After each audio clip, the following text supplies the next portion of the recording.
तर नमस्कार मित्रांनो, स्वागत आहे परत एकदा तुमचं आपल्या एका नवीन व्हिडिओमध्ये.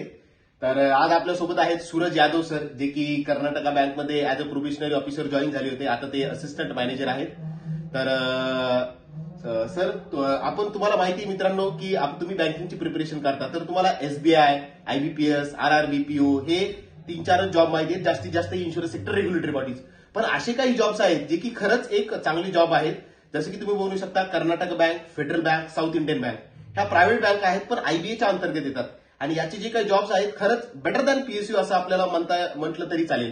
कारण आता तुम्ही बघू शकता की आताच्या काळामध्ये जे काही पीएसयू मध्ये काही वर्किंग कल्चर आहे, जास्त बोलतं झालं तर ऑफिसरचं, ज्यांना टार्गेट, वर्क प्रेशर वगैरे, वर्क लाईफ बॅलन्स वगैरे असं तुम्ही न्यूज वगैरे ऐकल्या असतात. पण प्रायव्हेट सेक्टरमध्येही ज्या बँका आयबीएच्या अंतर्गत आहेत, असा एक वेल सेटल जॉब असणं खूप गरजेचं आहे. तर हा व्हिडिओ तुमच्यासाठी महत्वाचा आहे. तुम्ही पण या बँकिंग एक्झामची तयारी करू शकता, या ज्या काही बँका आहेत त्यांची तयारी करू शकता. सर सर्वात प्रथम आधी सरांना आपण विचारू. सर, तुम्ही तुमच्याबद्दल थोडक्यात सांगा, तुम्ही कशी बँकिंगची सुरुवात केली आणि म्हणजे कशी एक्झाम दिली, काय वगैरे तुम्हाला कसं कळालं बँकिंग वगैरे, आणि ही कर्नाटक बँक जाहिरात आणि पॅटर्न वगैरे काय आहे? ओके.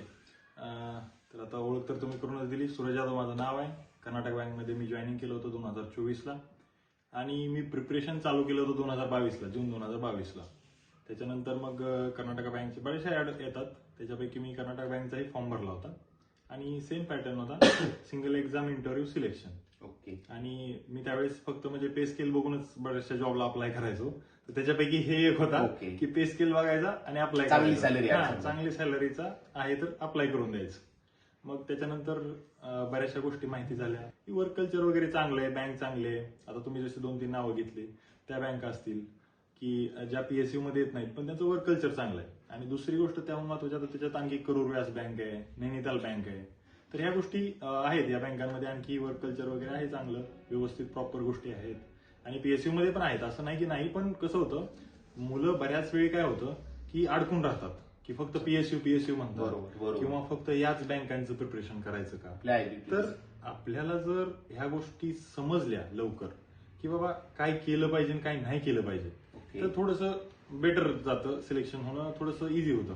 तर त्याच्यामुळे कसं आहे, थोडंसं या गोष्टी लक्षात घेऊन सॉरी त्या दृष्टीने अप्लाय करायचं. व्यवस्थित आहेत, बऱ्याचशा संधी येतात. फेडरलच्या कंटिन्यू ऍड येत राहतात, दरवर्षी ऍड येत राहतात. आता तर मध्यंतरी तमिळनाडू मर्कंटाईल एक बँक आहे, त्याच्या पण चांगल्या मध्यंतरी चांगल्या ऍड आल्या होत्या. आता पण ऍड आली होती त्याची. दुसरी गोष्ट, आपलं कर्नाटक बँकचं तर असते, दरवर्षी ऍड असते, त्याच्यामुळं चांगलं आहे, ते पण मस्त आहे. तुम्ही सर म्हणत होते की पे स्केल वगैरे येते, तर सगळ्यात महत्वाचं विद्यार्थ्याला सॅलरी असते. सर, सॅलरी कशी आहे as compared to bank PO, IBPS PO, RRB PO, SBI PO? Salary बद्दल सांगून द्या एकदा. कसं म्हणजे मुलांना असं वाटेल प्रायव्हेट मध्ये आहे, कमी आहे का काय सॅलरी बद्दल? स्टार्टिंगला कसं आहे आणि आता कसं आहे, स्टार्टिंग कसं? सॅलरी बद्दल जर सांगायचं झालं तर सॅलरीचं जे त्यांचं स्ट्रक्चर आहे, पीएसयू बँकमध्ये जे काही स्ट्रक्चर आहे, आयबीएच्या पे स्केल नंतर जे येतात, ओके, त्याच्यानुसार 48,480 म्हणजे 48,480 पे स्केल बेसिक पे आहे सध्या. जॉईनिंग नंतर बेसिक पे तेवढा आहे. आणि मग बाकी इन्सेंटिव्ह वगैरे वाढून बऱ्यापैकी जातो. आणि सगळ्या गोष्टी जर अकोमोडेट केल्या तर जे आपण बघितलेलं आहे की 1 लाख रुपये सॅलरी, तर त्या गोष्टी आहे बऱ्यापैकी. कसं आहे, मोटिवेशन बघा, स्टार्टिंग 1 लाख सॅलरी. मी तुम्हाला म्हणलं ना की मी फक्त स्केल बघून बऱ्याचशा गोष्टी अप्लाय करायचो, त्यापैकी हा एक जॉब होता.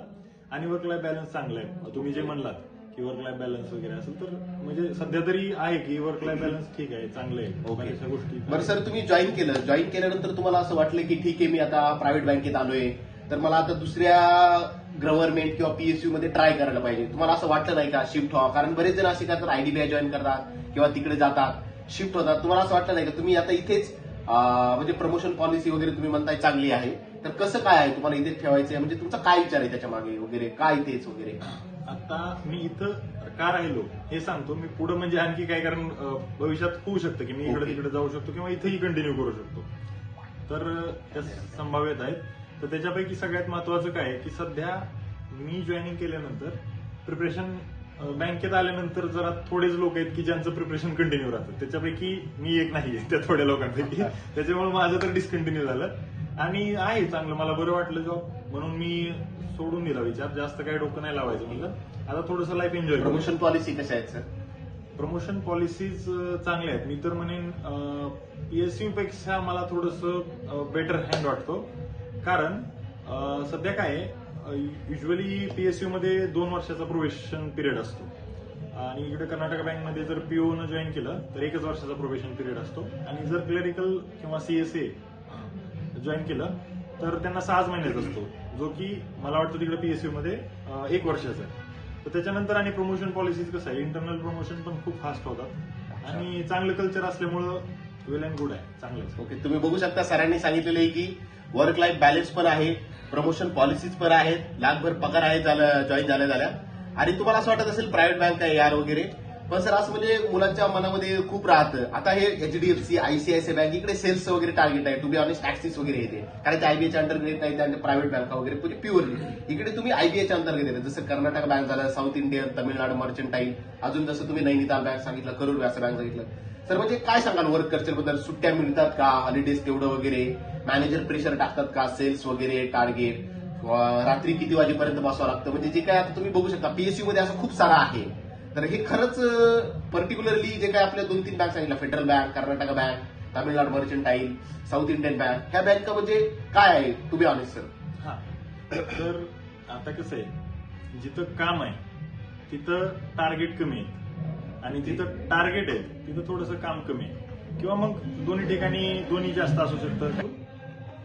हा, तर जिथं वर्क जास्त आहे तिथं टार्गेट कमी आहे, किंवा जिथं टार्गेट जास्त आहे तिथं वर्क म्हणजे थोडंसं इकडे तिकडे होतं, फक्त टार्गेटच बघितलं जातं, फक्त वर्क बघितलं जातं, किंवा काही ठिकाणी दोन्ही पण आहे, वर्क प्रेशर पण आहे, टार्गेट पण आहे.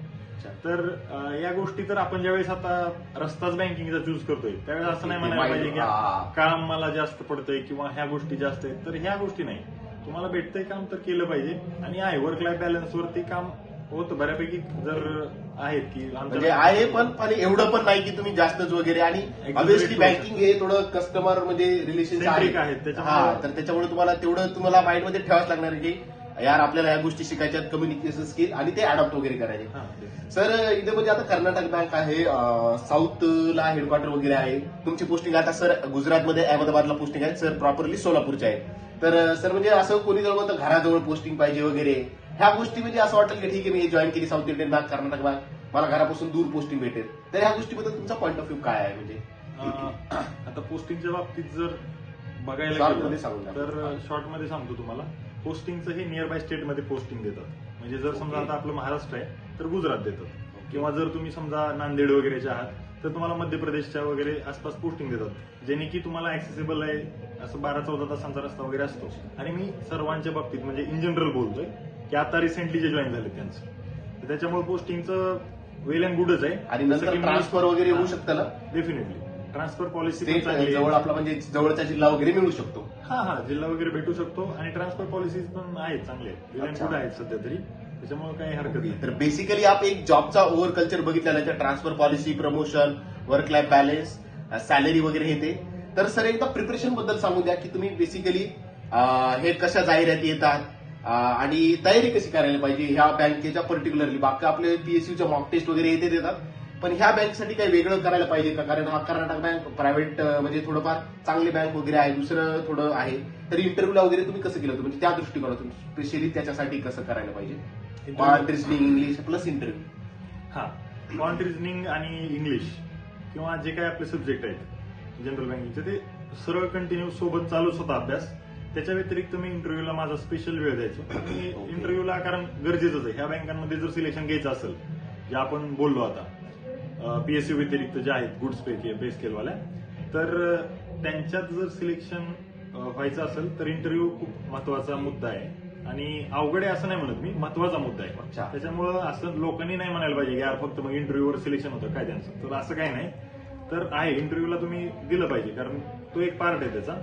आणि एक्झाम तर काय नाही, basic exam, single exam selection होतं त्यावेळेस, त्याच्यामुळे बेसिक झाले होते, तर ते एक्झाम निघून गेली होती, CBT तर निघून गेली होती. पण इंटरव्ह्यूला चांगला इंटरव्ह्यू झाला होता आणि एन्जॉय केला होता मी इंटरव्ह्यू, आणि माझा अभ्यास तर कंटिन्यू चालूच होता साईड बाय साईड, त्याच्यामुळं झालं. ओके, नक्कीच. म्हणजे जे काय तुम्ही सेम तयारी करताय तीच करायची, फक्त इंटरव्ह्यूकडे थोडं लक्ष वगैरे द्यायचं आहे. डेफिनेटली. तर थँक्यू सर, आपल्या विद्यार्थ्यांना तुम्ही चांगलं मार्गदर्शन केलेलं आहे. तुम्ही लक्षात ठेवू शकता मित्रांनो, अदर दॅन IBPS, बाकीच्या IBPSच ही एक्झाम घेतं, Karnataka bank, federal bank, south Indian bank, Tamil Nadu mercantile bank, Nainital bank या ज्या काही बँक आहेत यांचे खूप चांगले नोटिफिकेशन येतात. याकडेही तुम्ही एक चांगलं करिअर ऑपॉर्च्युनिटी म्हणून पाहू शकता. नक्कीच हा व्हिडिओ गरजू विद्यार्थ्यांपर्यंत पोहोचा आणि कधी काय वाटलं तर सर आपल्यासोबत आहेत, तुम्ही कधीही संपर्क साधू शकता. All the best. थँक्यू.